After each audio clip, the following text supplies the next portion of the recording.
अस्सलाम वालेकुम। मैं हूं मुदस्सिर कलील और आप देख रहे हैं हेल्थ वेलनेस मुदस्सिर कलील के साथ। और नाज़रीन, जैसा कि आपको मालूम है कि अक्टूबर का माह चल रहा है और अक्टूबर के महीने में एक जल्दी बीमारी जो है एक्जिमा, उसके हवाले से आगाही का पूरा महीना मनाया जाता है। ये बीमारी जो है ये बड़ी खतरनाक बीमारी है और ये बीमारी क्या है, इस बीमारी के हवाले से क्या आगाही होनी चाहिए और किन किन अद्वियात का इस्तेमाल किया जाना जरूरी है, आज की हम वीडियो में आपको बताएंगे। और मैं इस वक्त मौजूद हूँ जिना हॉस्पिटल लाहौर में और डर्माटोलॉजी वार्ड 2 में, जहाँ पर मेरे साथ इस वक्त मौजूद हैं प्रोफेसर डॉक्टर नादिया अली असफर और आप हैं जी head of department dermatology unit 2 की। बहुत बहुत शुक्रिया मैडम कि आपने हमें वक्त दिया।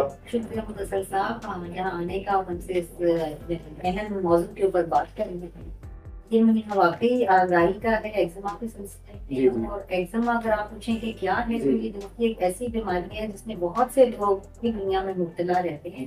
इसकी वजूहत क्या है कि ये पहली बात तो ये कि मौरूसी भी होती है। जिन लोगों के बड़ों में ये चंबल या एक्जिमा का मसला होता है उनको चंबल होने का ज्यादा इम्कान होता है। दूसरा, कुछ एनवायरमेंटल फैक्टर्स होते हैं, यानी कि जो हवा है या खुश्की का मौसम है उसमें एक्जिमा ज्यादा हो जाता है। ऐसे कई इकसाम है। पहले तो हम ये देखते हैं कि एक्जिमा जो है वो अक्यूट है, यानी कि थोड़े अरसे से है, कि बहुत लॉन्ग टर्म है, बहुत अरसे से है। इनको हमें डिफ्रेंशिएट करना पड़ता है। इसमें हमें देखना पड़ता है कि किसी का अगर खारिश बहुत ज्यादा है, पानी निकल रहा है जल्द से खास जगहों से, तो वो फिर अक्यूट होता है, यानी कि शॉर्ट टर्म उसकी इलाज जरा मुख्तलिफ है। और जो लंबे अरसे से एक्जिमा होता है या बार बार होता है उसका इलाज कुछ मुख्तलिफ है। थोड़ा सा मैं आपको गाइड करूंगी कि आपने कहा खतरनाक बीमारी है। मेरे हिसाब से ये इतनी खतरनाक बीमारी नहीं है, क्योंकि ये एक तो एक दूसरे से लगती है। दूसरे, इसमें खुदा ना खास्ता कोई कैंसर के इम्कानात नहीं होते। हाँ, ये प्रॉब्लमेटिक है, आपकी क्वालिटी लाइफ को या उसको खराब करती है, क्योंकि जाहिर है एक प्रॉब्लम बार बार आपके जिस्म पे हो रही है तो वो आपको तंग भी करती है, बुरी भी लगती है, उसमें खारिश तकलीफ होने के इम्कान रहते हैं। तो इस वजह से इसको इलाज से खतरनाक कह रहा था कि खारिश जो होती है वो अमूमन इसको ये समझा जाता है कि एक से दूसरे को भी लग सकती है। जी, यही मैं क्लियर करूंगी कि चंबल में एक दूसरे से नहीं लगती। हाँ, जेनेटिक एलिमेंट होता है, जिस तरह अगर आपको है तो हो सकता है आपकी बहन भाइयों को या जैसे आपके बच्चों में भी इसका एलिमेंट हो, और ये हो सकती है। इसकी काफी टाइप्स हैं। अच्छा, पहले तो मैं ये पूछूंगा आपसे कि बचपन में मैं भी देखता था तो करीबन लोईसा करते थे मुख्तलिफ गाड़ियों पे ना, उसमें लिखा होता है चंबल दाग खारिश। ठीक है, ये वही है कि कुछ हो रहा है? नहीं, देखिए, चंबल का जो लफ्ज है ना वो बहुत सारी जल्दी बीमारियों के साथ जोड़ा जा चुका है। एक सोराइसिस जिल्द की बीमारी है, लोग उसको भी चंबल समझते हैं। एक स्केबीज है, यानी कि खारिश जो एक दूसरे से लगती है, उसको भी लोग चंबल समझते हैं। तो ये जो एक्जिमा है ये एक खास बीमारी है नाम है, ये ऐसी इसमें कोई चीज नहीं। अच्छा, बात करेंगे उसकी हालात के हवाले से, मुख्तलिफ हवालों से ये मुख्तलिफ तरीके से नजर आती जी, एक्जिमा की ना काफी टाइप्स हैं। फॉर एग्जांपल, अगर किसी के चेहरे पे सफेद धब्बे हैं तो वो भी एक एक्जिमा की टाइप है, जिसको हम पिट्राइसिस एल्बा अंग्रेजी में कहते हैं। आम लोग समझते हैं कि कैल्शियम की कमी है, लेकिन वो भी एक एक्जिमा की टाइप है। जब जो बहुत ज्यादा बच्चों में खुश्क हो जाती है या तो उसकी वजह से भी उनको सफेद धब्बे पड़ जाते हैं चेहरे पे। ये मुख्तलिफ। इसी तरह एक एक्जिमा है जिसके अंदर हमें डैंड्रफ या सर के अंदर खुश्की हो जाती है। उस खुश्की में अगर ज्यादती हो जाए और ज्यादा जलन होने लगे, खारिश होने लगे, जल्द सर की खराब हो या फिर और जिस्म पे भी आ जाए, तो वो भी एक एक्जिमा की टाइप है, उसको हम सेबरिक डर्मेटाइटिस कहते हैं। फिर सबसे कॉमन एक एक्जिमा जो आजकल होता है और सर्दियों में बहुत बढ़ जाता है और आजकल बच्चे बड़े सब लोग उससे इफेक्ट हो रहे हैं, वो है एटोपिक डर्मेटाइटिस, जिसको एलर्जी कहा जाता है आम ज़बान में। उसमें वो शुरू ही ड्राई स्किन से होता है, यानी कि जल्द खुश्क होती है, इंसान उसको खुश्क जल्द हमेशा जाहिर है इच्छी होती है या स्क्रैच करते हैं, खारिश होती है। जब हम खारिश करते हैं, स्किन का जो बैरियर है वो खराब हो जाता है, वो ब्रेक हो जाता है। जब वो बैरियर ब्रेक होता है तो इन्फेक्शन होने के चांस होते हैं और वहां पर खासतौर से छाले भी बच सकते हैं और पानी भी निकल सकता है, लाली भी आ जाती है। तो वो एक तकलीफदेह चीज बन जाती है, स्पेशली बच्चों के लिए। उसकी भी जिल्द में एक खास बाजुओं पे, टांगों पे, सब जगह वो आ जाता है, बड़ों में भी है। और इस बीमारी के साथ साथ इन एक्जिमा के पेशेंट्स में अस्थमा होने का भी चांस होता है, यानी कि सांस एलर्जी वाले। जी, और साथ में उनको एलर्जिक राइनाइटिस, यानी कि नज़ला जुकाम बार बार होने के भी चांसेस होते हैं। तो इसमें बहुत सारे फैक्टर्स हैं। एक तो जाहिर है कि स्किन ड्राई ना हो बहुत ज्यादा। दूसरा, कुछ लोग एनिमल्स पेट्स रखते हैं, इससे भी कई लोगों को एलर्जी डेवलप हो जाती है, उनको मालूम नहीं होता। फिर नायलॉन की चीजों से या फिर कोई खास साबुन इस्तेमाल ऐसे कर लेते हैं, उनसे एलर्जी बढ़ जाती है।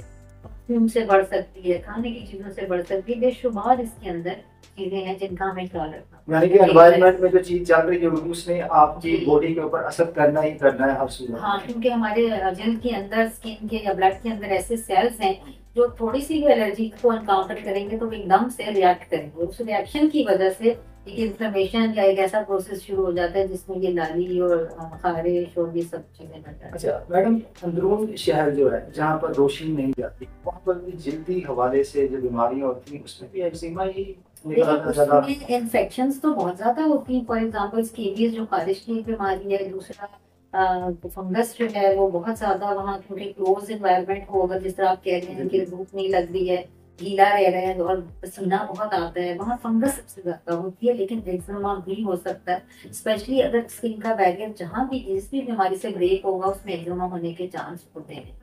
तो ये चीजें तो बहुत जरूरी है कि हम इनके ऊपर ख्याल करें कि बहुत ओवर क्राउडिंग ना हो, यानी कि लोग अपने टॉवल्स चीजें सेपरेट रखें अगर उनको फंगस है, उसके लिए बहुत जरूरी है। लेकिन जो एक्जिमा के पेशेंट्स हैं उनको खास साबुन इस्तेमाल करने पड़ते हैं जो जिनको बहुत ज्यादा ड्राई ना करें, या टॉवल से बहुत ज्यादा अपने आप को रगड़े ना दिल को। तो हर एक का एक डिफरेंट स्पेक्ट्रम है जो हमने फॉलो करना तो होता ये जो साबुन जो होते हैं ये कौन कौन से होते हैं, इसमें कोई खास केमिकल डाल है। जाता है? नहीं, हम ये कहते हैं कि जो मेडिकेटेड सोप्स हैं ना वो ज्यादा यूज ना करें। ठीक है। क्यों? क्योंकि उनमें जो है वो जिस्म के ऊपर एक जरासीम होता है जो कि अच्छा जरासीम समझा जाता है, बैक्टीरिया, वो भी मर जाता है। तो उससे फिर इन्फेक्शन होने के चांस और बढ़ जाते हैं इंसान के। तो आम साबुन इस्तेमाल करने, या फिर कोई ऐसा साबुन जो स्किन को ड्राई ना करे, अब मैं नाम तो जाहिर है नहीं।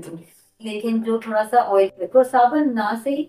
एक इम्पॉर्टेंट चीज ये होती है कि बहुत हॉट पानी से, यानी कि बहुत गर्म पानी से ना नहाए, उससे भी जाहिर है स्किन ड्राई हो जाती है। टॉवल से बहुत ज्यादा ना ढकें, उससे भी वेदनी। और एक बहुत ही अच्छी चीज है ग्लिसरीन पानी, वो अगर इस्तेमाल कर ले नहाने के बाद पानी और ग्लिसरीन मिला के, तो उससे भी जल्द जिन लोगों की टेंडेंसी है खुश्क होने की, वो ज्यादा खुश्क होने की। अच्छा, पुराने जमाने में बच्चों को जो है नाक पे तेल भी लगा दिया जाता था और बदन पे खुसूसी तौर पर सर्दियों में तेल लगा के नहाया जाता था, ये नहाने के थोड़ी बात।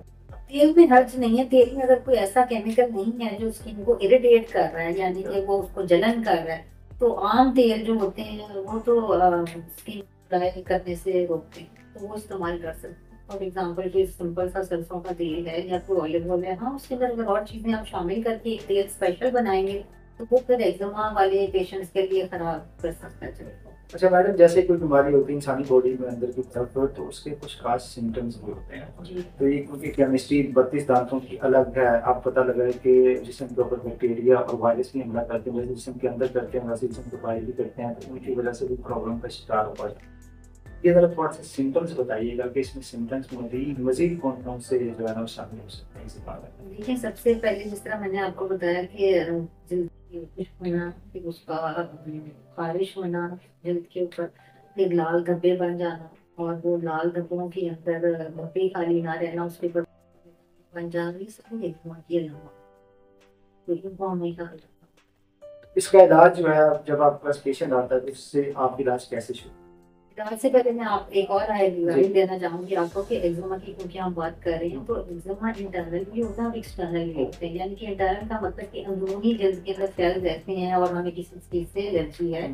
लेकिन एक्सटर्नल होते हैं कि हमने कोई चीज लगाई और उससे भी हमें एक्जिमा बन सकता है। फॉर एग्जाम्पल बहुत कॉमन चीज जो हेयर डाई है, जो कि हर औरत, मर्द और इवन अब बच्चियां भी इस्तेमाल कर रही हैं। कई लोगों को शौक होता है बालों के रंग बदलने का, उससे भी एलर्जी हो जाती है। जब वो एलर्जी होती है तो वो भी एक एक्जिमा बनेगा, तो उसको हम कहते हैं कॉन्टैक्ट डर्मेटाइटिस। वो भी एक एक्जिमा की टाइप है जो कि बड़ी कॉमन है, हाँ जी, किस्म है, और उससे लोग बहुत तंग होते हैं। उनके जाहिर है उधर आपने डाई लगाई, उधर आपके दिल के ऊपर लाली आ गई है, उसमें से पानी निकलने लग गया और बाकी जिस्म पे भी धब्बे बन गए, तो इसका भी बहुत ख्याल रखना पड़ता है। तो वो तो वही हो गया ना, जो केमिकल है वो केमिकल रिएक्ट करेगा आपकी जिल्द के साथ। रिएक्ट करके और उससे इलाज कई लोगों को जूतों से भी एलर्जी हो ऐसे- जाती है, वो भी एक्जिमा है। इलाज भी जहाँ तक हम आए तो सबसे पहले तो इम्पोर्टेंट ये है कि आप अपनी जिल्द को आइडेंटिफाई करें, देखें कि आपकी जिल्द कैसी है, क्या वो इनहेरेंटली ड्राई है या वो ऑयली है, यानी कि चिकनी रहती है या खुश्क हो जाती है थोड़ी सी भी हवा चलने से, या उसके लिए बेस्ट जो होता है ना वो मॉइस्चराइजर।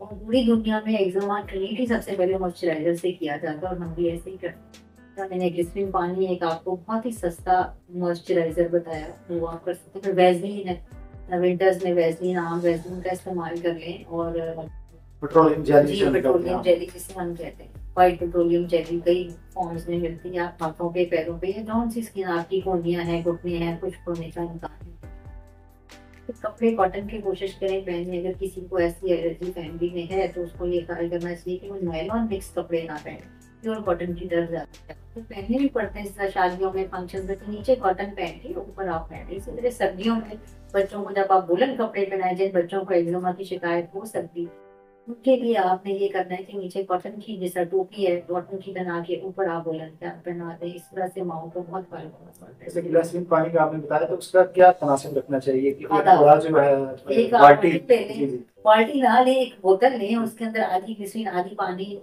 शामिल करके आप बॉटल में रख लें और नहाने के बाद अपने स्किन पे ऐसे लगा लें जिस तरह हम कोई तेल या कोई अच्छा ठीक है, वो हाथ पर लगा जी के पूरी से ऐसे निकला। तो गिलासिन पानी से किस हद तक जो है ना इसको रुकने के चांसेस होते तकरीबन जो है वो 50-60% तो बहुत बेहतरी आ जाती है। हैं? अच्छा, तो जैसे शेक नहीं जब ये शुरू होती है बीमारी एक्जिमा की किसी भी हवाले से हो, तो उसको वापस जाते हुए यानी कि उसका दौरानिया कितना होता है? उसमें कम से कम 3-4 हफ्ते लग जाते हैं, ठीक है। डिपेंडिंग के मरीज डॉक्टर की बात मान भी रहा है, उस तरह से दवाई लगा भी रहा है, चीजों पर डिपेंड करता है। चिकन बॉक्स की जितनी बीमारियों में इस चीज को बहुत डिपेंड करता है कि हम पेशेंट से बात करें, उसको काउंसल करें, उसको समझाएं कि किस चीज से उसको प्रॉब्लम हो रही है। अगर वो अवॉइड होंगे ना तो बहुत सारी दवाइयाँ कम से कम ड्यूरेशन के लिए फिर हम इस्तेमाल कर सकते हैं। ये भी जरा बताइएगा कि एक्जिमा जो है वायरल, बैक्टीरियल या फंगल तीनों हो सकते हैं कि ये एक अलग ही है? नहीं, एक्जिमा के अंदर ऐसी कोई चीज नहीं है, ना वो वायरल है, ना बैक्टीरियल है, ना फंगल है। हाँ, एक्जिमा के पेशेंट्स में बैक्टीरियल इन्फेक्शन ज्यादा हो जाती है आम इंसान में भी इस तरह से। क्योंकि उनकी स्किन जो है वो ब्रेक हो रही है, खराब हो रही है, टूट रही है। उसकी जो नॉर्मल अल्लाह ताला ने हमें दिया हुआ है कि जो हमें बचाती है इन्फेक्शन से, वो बैक्टीरियल खराब हो रहा है। तो जब वो खराब होगा तो बैक्टीरिया जल्दी हमला करेंगे, वायरस भी जल्दी हमला करेंगे, वायरल बैक्टीरियल भी फंगल भी इन्फेक्शन होने के चांसेस बढ़ जाते हैं। लेकिन ये खुद से इन्फेक्शन नहीं, ये इन्फ्लेमेशन है, यानी स्किन के वो अंदर ही सोजिश बन जाती है। बिल्कुल उसके बाद ये आगे मसाइल शुरू कर देते हैं। अच्छा मैडम, जैसे कि हम देख रहे हैं कि आजकल एक बहुत बड़ा काम चल रहा है, वो भी चल रहा है कि आगाही के हवाले से एक मंथ मनाया जाता है हर साल अक्टूबर में ब्रेस्ट कैंसर के हवाले से। अच्छा, ब्रेस्ट कैंसर की क्योंकि जिल्द के ऊपर ही है, तो ये जो जिल्द की जो बीमारियां हैं, क्या ब्रेस्ट कैंसर के बाद कोई जिल्द की बीमारी हो सकती है, या उस दौरान कोई जिल्द की बीमारी हो सकती है, या एक्जिमा उस दौरान हो सकता है, ये बताना। अच्छा, मैं आपको बताती हूँ कि एक्जिमा जो है ना उसके बहुत सारी किस्म है, इनमें से उसकी एक किस्म है ब्रेस्ट एक्जिमा, जिसको हम निपल एक्जिमा कहते हैं। ये कभी किसी को इन्फेक्शन हो और वो अगर ज्यादा स्क्रैच कर ले ब्रेस्ट एरिया पे, या बच्चों को दूध पिलाते हुए माओ को कई दफा जख्म बन जाते हैं, तो वो जख्म एक्जिमा में तब्दील हो सकती है, वो तो एक अलग बात होगी। लेकिन ये दो किस्म के कैंसर ऐसे हैं जिनमें स्किन पे एक्जिमा की तरह का स्किन हो जाती है। लेकिन इन दोनों में डिफरेंशिएट करना बहुत जरूरी है। क्यों जरूरी है? क्योंकि जाहिर है कि हम भी देख रहे हैं कि खुदा ना खास्ता अंडरलाइन अगर कैंसर है तो उसको प्रॉपर ट्रीटमेंट, इन्वेस्टिगेशन, इलाज हो। लेकिन अगर एक्जिमा है तो वो ट्यूब्स लगाने से या गोलियां खाने से ठीक हो जाता है। उसमें हमने एज देखनी होती है पेशेंट की, फिर हमने देखना होता है दोनों तरफ है, एक तरफ है, उसके साथ गिल्टी तो नहीं बन रही। जरा सा भी शक हो तो हम बायोप्सी करते हैं, जिसका टुकड़ा लेके उसको चेक कर लेते हैं कि या तो एक्जिमा वाली है पिक्चर है, या फिर हमें ये आगाही मिल रही है कि ये कैंसर की तरफ जा रहा है। तो वो हमें हिस्टोपैथोलॉजी, जिसे हम स्किन बायोप्सी कहते हैं, पैथोलॉजिस्ट भी फिर इन्वॉल्व होते हैं, उसको हम देख के डिफरेंशिएट करते हैं। और फर्दर ब्रेस्ट को हम जाहिर है ज्यादा कोशिश हमारी होती है कि अगर कोई बच्ची ऐसी आती है या खातून ऐसी आती है जिसको एक्जिमा में हमें हल्का सा भी शक हो रहा है कि नीचे उसके कोई गिल्टी ना हो, हाँ, ब्रेस्ट एग्जामिनेशन तो हर एक्जिमा ब्रेस्ट पे जब आए तो हर पेशेंट का लाजमी करते हैं, और उसकी बगलों का मुआयना और ये सब हम करते हैं। लेकिन फिर हम उसको फर्दर पे रेफर करते हैं फॉर ब्रेस्ट फीडिंग, ये पता चल जाए कि खुदा ना खास्ता कोई और इशू है। तो एक्जिमा हैज अ बहुत। अच्छा, इस हवाले से आप जो क्योंकि महीना बनाया जा रहा है, इसके हवाले से जिल्दी बीमारी एक्जिमा के हवाले से आप नाज़रीन जो आपको देख रहे हैं उनको क्या पैगाम देना चाहेंगे?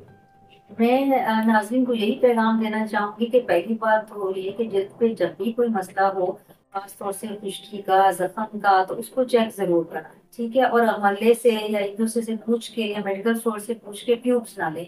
वो ट्यूब हो सकता है कि आपको वो एक्जिमा ना हो और वो एक्जिमा की ट्यूब दे दे, तो आपका अगर फंगस है तो वो और बिगड़ जाएगा और वो ठीक नहीं होगा। ठीक है, और अगर आपको जल्द के डॉक्टर या आम डॉक्टर पे भी आप जाएंगे तो वो फर्दर आपको जल्द के डॉक्टर को रेफर कर देंगे, तो काइंडली उसका एहतियात करें, क्योंकि ये कुछ भी हो सकता है और आपका डायग्नोसिस अगर गलत होगा तो फिर आपको कई महीने साल लग जाएंगे उसको ठीक करने में।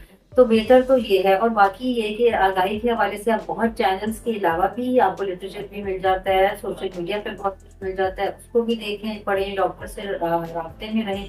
और अगर जल्द खुश्क है तो उसके लिए फिर जिस तरह मैंने बताया कि मॉइस्चराइजर्स और ये चीजें यूज करें, और खास तौर से अगर फैमिली में हिस्ट्री है इस तरह के मसलों को। दूसरी बात है कि इसको प्लीज छुपाए ना, इसको एक सोशल टैबू ना बनाए। ये नॉर्मल सी एक चीज है, जिस तरह हमें शुगर हो तो सारी बार ही हम उसका इलाज करते हैं, लेकिन वो कंट्रोल रहती है। उसी तरह एक्जिमा भी है, जो लोग कहते हैं ना कि भी जाता नहीं है, हाँ नो डाउट ये जड़ से खत्म नहीं होता, लेकिन बहुत कंट्रोल रहता है। आपकी डेली लाइफ बहुत अच्छे तरीके से गुजर सकती है अगर आप थोड़े से एहतियात कर लेंगे।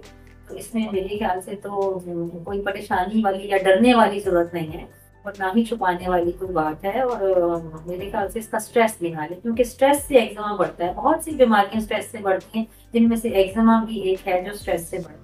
तो स्ट्रेस लेंगे तो वो एक्जिमा और बढ़ जाएगा। तो बाकायदा तौर पे इसका इलाज करें और खुश रहें। Thank you so much. आपने बहुत अच्छा पैगाम दिया कि स्ट्रेस से एग्जाम, तो ये हमारी पूरी गुफ्तगू का एक होगा। आपका बहुत बहुत शुक्रिया प्रोफेसर डॉक्टर नादिया अलियास बल्कि आपने वक्त दिया और इसी के साथ ही नाज़रीन मुझे मुदस्सर कबीर को health wellness with Mudassar Kabir से दीजिए इजाजत।